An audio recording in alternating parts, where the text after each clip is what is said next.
கையடக்க தொலைபேசியின் பாவனை இன்றைய நவீன விஞ்ஞான தொழில்நுட்ப யுகத்தில் மக்களுக்கு பாரிய நன்மைகளை ஏற்படுத்தி வரும் வேளையில் மறுபுறத்தில் ஒரு தீய சக்தியாகவும் மாறி வருகின்றது. இத்தொலைபேசிகளின் தாக்கம் காரணமாக மரண எண்ணிக்கைகளின் விகிதம் நாளுக்கு நாள் அதிகரித்து வருகின்றது. இவ்வாறான கவலைக்குரிய சம்பவம் ஒன்று கடவத்த பிரதேசத்தில் இடம்பெற்றுள்ளது. கடவத்த கொப்பியாவத்த இலக்கம் 100 என்ற முகவரியில் வாழ்ந்த நிலந்த சாமிக்க என்ற மாணவன் மின்னல் தாக்கி சமீபத்தில் உயிரிழந்தார். இவரது மரண விசாரணை அறிக்கையில் மரணத்திற்கான காரணம் மின்னல் தாக்கியமை என குறிப்பிடப்பட்டுள்ளது.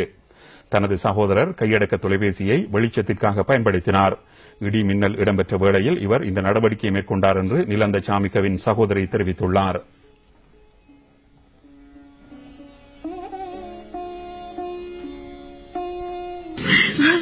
இவர் மேலும் இது தொடர்பாக தெரிவிக்கையில், மின்னல் ஏற்பட்டது. நான் கண்களை மூடிக்கொண்டேன். தொலைபேசி மின்னேற்றியில் போடப்பட்டிருந்ததா என்பது எனக்கு ஞாபகம் இல்லை.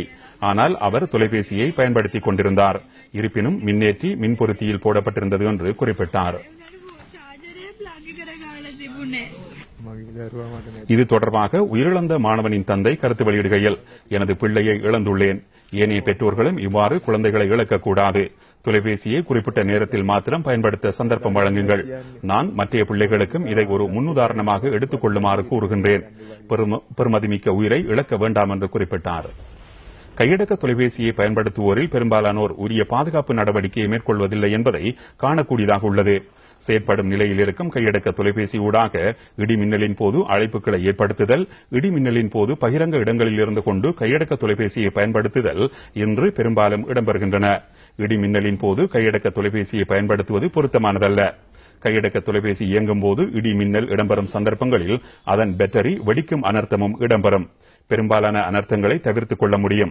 இருப்பினும் கவனையினத்தால் தேவையற்ற அனர்த்தங்கள் இடம்பெறுவதாக வளிமண்டலவியல் திணைக்களத்தின் பிரதி பணிப்பாளர் அனுஷ வர்ணசூரிய சுட்டிக்காட்டியுள்ளார்.